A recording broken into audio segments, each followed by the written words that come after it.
ఉన్న బంగారాన్ని విడిపించి ఆ రోజు ఆన్లైన్ రేటుకే మేము కొంటాం. Sharma gold company. నమస్తే, వెల్కమ్ టు సుమన్ టీవీ. నేను మీ యామ్ని. ప్రస్తుతం మనతో ఉన్నారు ప్రముఖ ఆధ్యాత్మికవేత్త, ప్రముఖ జ్యోతిష వాస్తు పండితులు డాక్టర్ గుండపూడి శివసుధీర్ శర్మ గారు ఉన్నారు. గురుగారితో మాట్లాడి మనకున్న సందేహాలను అడిగి తెలుసుకుందాం. నమస్కారం గురుగారు. శ్రీమాత్రే నమః. శ్రీ గురుభ్యో నమః. గురుగారు, అసలు పితృదోషం అంటే ఏంటండి? ఒకవేళ ఈ దోషం ఉన్న వాళ్ళు ఎలాంటి పరిహారం చేసుకుంటే మంచిది? మా పితృదోషం అనేటువంటిది ఇప్పుడు చాలా మందికి జనాల్లో ఒక నానుడిగా వచ్చింది. దానికి ఈ మన మాధ్యమాలే చాలా వరకు కారణం అని చెప్పాలి. పితృదోషం అంటే మన పూర్వీకులు ఎవరైతే చిన్న వయసులో చనిపోయి ఉన్నారో 60 సంవత్సరాల లోపల, 60 సంవత్సరాల లోపల ఆడవాళ్ళు చనిపోతే స్త్రీ శాపం అంటాం, మగవాళ్ళు చనిపోతే పితృదోషం అంటాం. అలాగే మన పూర్వీకులు కొన్ని దేవాలయాలు కట్టించి అవి మనం మర్చిపోయి వాటి పోషణ చూడకుండా ఉండడం, అవి ఎక్కడున్నాయో మనకి తెలియకుండా ఏవైతే మనం వదిలేస్తున్నామో వాటి వల్ల కూడా దోషాలు వస్తాయి. దేవతా శాపం అంటారు.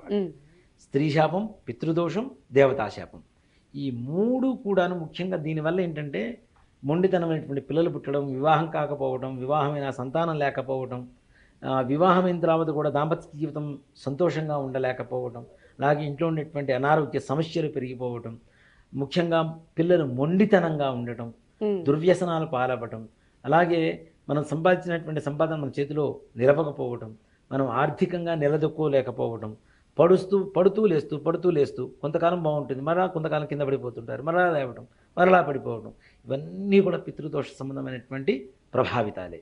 అలాగే ముఖ్యంగా ఈ పిల్లలు సైకోయిజంగా తయారవ్వడం, కోపం, ఎందుకు కోపడుతున్నారో తెలియదు, ఎప్పుడు ప్రేమ చూపిస్తారో తెలియదు, ఎప్పుడు బాధపడతారో తెలియదు, ఎప్పుడు ఏడుస్తారో తెలియదు, ఈ విధంగా. అలానే ఈ చెడు స్నేహాల పాలవ్వటం, దాని ద్వారా ఈ ప్రేమలు అవి కూడాను సరైనటువంటి వ్యక్తుల్ని ఎంచుకోక వాటిల్లో బ్రేకప్స్ జరుగుతూ మానసికంగా బాధపడటం, వివాహం తర్వాత కూడా డివోర్స్ అయ్యేటువంటి పరిస్థితులు ఏర్పడడం, మరలా వికలత్ర యోగం అంటే 2 వివాహ యోగం జరగడం, ఇలాంటివన్నీ కూడాను కేవలం పితృదోషాల వల్ల వస్తాయి.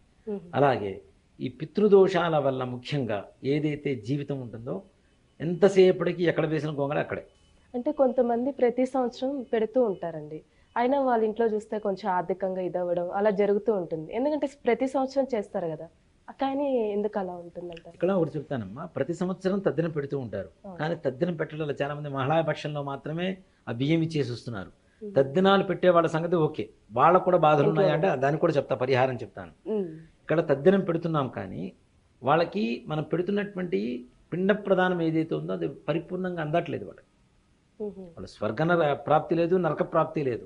త్రిశంక స్వర్గంలో మధ్యలో వేలాడుతూ ఉంటే మనం పెట్టేటువంటి వాళ్ళకి అందకపోతే, భోజనం వండాను, ఇంట్లో వంట చేసాము, ఎదురుగా పెడితేనా లేకపోతే వంటింట్లో పెట్టుకుంటే మీ ఆకలి తీరుతుందా?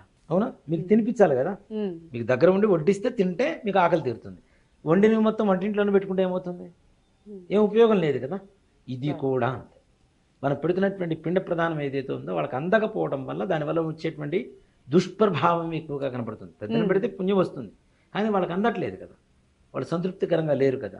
ఎక్కడైతే ఆత్మఘోష ఉంటుందో ఆ ఆత్మఘోష వల్లే ఈ స్త్రీ శాపాలు, పితృదోషాలు, దేవతా శాపాలు ఇవన్నీ కూడా ఎక్కువగా వస్తూ ఉంటాయి. వీటికి ముఖ్యంగా పితృదోషానికి ఈ విధంగానే ప్రతి ఒక్కరికి ఒకే రకంగా ఉండాలనేటువంటి పరిస్థితి కూడా లేదు. ఒకరికి సంతాన వ్యవహారం కావచ్చు, ఒకరికి వివాహం కావచ్చు, ఒకరికి ఆర్థికం కావచ్చు, ఒకరికి ఆరోగ్యం కావచ్చు, ఒక్కొక్కరికి ఒక్కో రకమైనటువంటి సమస్యలో బాధపడుతూ ఉంటారు. కొంతమంది 2, 3 పెళ్ళిళ్ళైన వాళ్ళు 4 పెళ్లి చేసుకోవడానికి సిద్ధమయ్యే వాళ్ళు కూడా ఉన్నారు కొంతమంది. ఇవన్నీ ఏంటంటే కేవలం ఈ పితృదోషాలు. పితృదోషాలు ఉన్న వాళ్ళందరూ ఒక గుడి పక్షులు మొత్తం ఒకే చోటుకు చేరతాయి అంటారు కదా. అలాగే పితృదోషం ఉన్నటువంటి అబ్బాయికి పితృదోషం ఉన్న అమ్మాయే మరలా వివాహం అవుతుంది, లేకపోతే కాదు. అలాగే వీళ్ళిద్దరికి ఉన్నది అంటే పిల్లలకు ఉంటుంది, తప్పనిసరిగా పిల్లలకి పిల్లల జీన్సే వస్తుంది కాబట్టి. అలాగే మనం తెచ్చుకున్నటువంటి పశు సంతతికి కూడా ఆ దోషాలు ఉంటే మన ఇంటికి వస్తాయి, లేకపోతే రావు. పశువులకు కూడా పెట్స్ ఉంటాయి కదా, వాటికి కూడా ఆ దోషాలు ఉంటేనే మన ఇంటికి వస్తాయి, లేకపోతే రావు. పశువులు కావచ్చు, గోవులు కావచ్చు, లేదంటే కుక్కలు కావచ్చు, నక్కలు కావచ్చు, పిల్లులు కావచ్చు, పాములు కావచ్చు, ఎవరు ఏం పెంచుకున్నా సరే వాటికి ఆ దోషం ఉంటేనే మన ఇంటికి వస్తాయి, లేకపోతే రావు. అంటే ఏంటంటే కనెక్షన్ ఏంటి అసలు? రుణానుబంధ రూపేణ పశు పత్ని సుతాలయ అని చెప్పి శాస్త్రం చెబుతుంది. పూర్వజన్మలో ఏదైతే రుణానుబంధం ఉంటుందో ఈ జన్మలో ఆ రుణం తీర్చుకోవడానికి మొట్టమొదటిగా పశువులనే చెప్పారు. పశువులు, పత్ని భార్య, సుతాలయ పిల్లలు, ఈ ముగ్గురు రూపంలో మన జీవితంలోకి వస్తారట. ఉహు. కాబట్టి వాళ్ళు రుణం తీర్చుకుంటారు, వెళ్ళిపోతారు. ఉమ్. సో అంటే పూర్వజన్మలో ఏదైతే బంధం ఉందో ఆ బంధం తీర్చుకోవడానికి వస్తారు. ఈ జన్మలో మనకి దోషం ఉంది అంటే మన వంశానికి చెందిన వాళ్ళే కదా పూర్వజన్మలో వాళ్ళు, అవును. ఎక్కడో మనకు రుణానుబంధం ఉంది కదా. ఈ జీవితంలోకి వస్తున్నారంటే సేమ్ అదే దోషంతో వస్తున్నట్టే కదా. ఉమ్. అవును. కాబట్టి ఆ దోషాలు ఉన్న వాళ్ళందరూ ఒకే చోట చేరుతారు. ఉమ్. స్నేహితులు కూడా కావచ్చు, ఇంక్లూడింగ్ ఆస్ట్రాలజర్స్. ఎవరైతే జాతకం చెబుతున్నారో నా బోటి వాళ్ళు, మీకు పితృదోషం ఉంటే ఆ పితృదోషం ఉన్న ఆస్ట్రాలజర్ దగ్గరికి మాత్రమే వెళ్తారు, లేకపోతే వెళ్ళరు. అది మాత్రం ఖచ్చితం, ఉహు. 100%. దాంట్లో ఏమాత్రం కూడా సమస్య ఏం లేదు. ఉమ్. అంటే దీనికి పరిహారం అంటే ఏంటండి అసలు? దీనికి పరిహారం అంటే మనం చాలా రోజుల నుంచి చేయిస్తున్నాం. మొన్న ఈ మధ్య కూడా 2 యాత్రలు చేశాము. గోకర్ణం అని చెప్పి కర్ణాటకలో ఒక మహాక్షేత్రం ఉంది. ఉమ్. శివుడి ఆత్మలింగం రావణాసురుడు తీసుకొచ్చి భూమి మీద ప్రతిష్ఠ చేసినటువంటి స్థలం ఏదైతే ఉందో, వినాయకుడు చేతుల మీదుగా భూమి మీద పెడతాడు. ఆ స్థలం ఏదైతే ఉందో అదే గోకర్ణం అంటారు. అక్కడ సముద్రం అంతా కూడా ఆవు చెవి ఆకారంలో ఉంటుంది కాబట్టి గోకర్ణము అవుతుంది. ఆ క్షేత్రంలో మోక్షనారాయణ బలి అని చెప్పి ఒక పూజ ఉంటుంది. ఉమ్. దానివల్ల మన పూర్వీకులు 14 తరాల క్రితం నుంచి ఎవరైతే ఆత్మఘోషతో బాధపడుతున్నారో, ఎవరైతే స్వర్గనరక ప్రాప్తి లేకుండా త్రిశంక స్వర్గ నివాసిగా ఉంటున్నారో వీళ్ళందరికీ మోక్షం కలుగజేసేటువంటి విధానమే ఈ యొక్క మోక్షనారాయణ. అంటే ఈ పూజలు ఎవరెవరు పాల్గొనొచ్చండి? అంటే ఎవరైనా అంటారా? ఇప్పుడు కొన్ని ధీమాలు ఉన్నాయా? తండ్రి లేనటువంటి వాళ్ళు మాత్రమే ఈ పూజ చేయాలి అనేటువంటిది ఒక శాస్త్రం. అవును. ఇప్పుడు మా నాన్నగారు లేరు, నేను చేయొచ్చు. ఉమ్. మా నాన్నగారు ఉన్నారు, ఉమ్. ఆయన బాగా వయసు మళ్ళిన వ్యక్తి, ఆయన నడవలేరు, రాలేరు. అలాంటప్పుడు ఏం చేయాలి? ఆయన బదులుగా నేను వెళ్ళి ఉమ్. మా నాన్నగారి స్థానంలో ఇంకొక బ్రాహ్మణ్ణి పెట్టి కూర్చోబెట్టి చేయించవచ్చు. ఉహు. అలాగే ఆడపిల్లలు కూడా పితృదోషాలు ఉంటాయి, మరి స్త్రీ శాపాలు ఉంటాయి. ఉమ్. మరి తండ్రి లేడు, ఆడపిల్లలు పోయి ఎలా చేయించాలి? ఆడపిల్లలు ఎలా చేయించాలంటే సేమ్ ఇదే విధంగా ఒక బ్రాహ్మణి పెట్టి చేయించడం అనేది విధానం. ఉమ్. వాళ్ళ నాన్నగారి స్థానంలో ఒక బ్రాహ్మణి పెట్టి ఈ పూజ అంతా కార్యక్రమం చేయించినా మంచి ఫలితం వస్తుంది తప్పనిసరి. గురుగారు, అంటే ఈ గోకర్ణ యాత్ర ఎప్పుడండి అసలు? డేట్ కానీ ఎలా అసలు? జూలై 23వ తారీఖు నేను గోకర్ణంలో ఉంటానమ్మా తప్పనిసరిగా. ఉమ్. ఎవరైనా రావాలి అనుకునేటువంటి వాళ్ళు ముందుగా సంప్రదించండి. దానికి తగిన ఏర్పాట్లు అవి చేయటం, అక్కడ పూజ చేయించుకొని రావడం. అంటే ఇక్కడ ముఖ్యంగా ఏంటంటే పితృకారకుడు గురుడు. ఉమ్. ఎప్పుడైతే గురు, రాహు, కేతు, శుక్ర, కుజగ్రహ ప్రభావం ఒక మనిషి మీద ఉంటుందో ఈ పితృదోషాలు వస్తాయి. ఉమ్. అలానే కొంతమందికి ప్రయత్నం చేస్తుంటారు వెళ్దాం వెళ్దాం వెళ్దాం అని, అవును. కానీ గోకర్ణం వరకు వెళ్ళి పూజ చేయించుకోకుండా వెనక్కి వచ్చినటువంటి వ్యక్తులు కూడా కొంతమంది ఉన్నారు. ఉహు.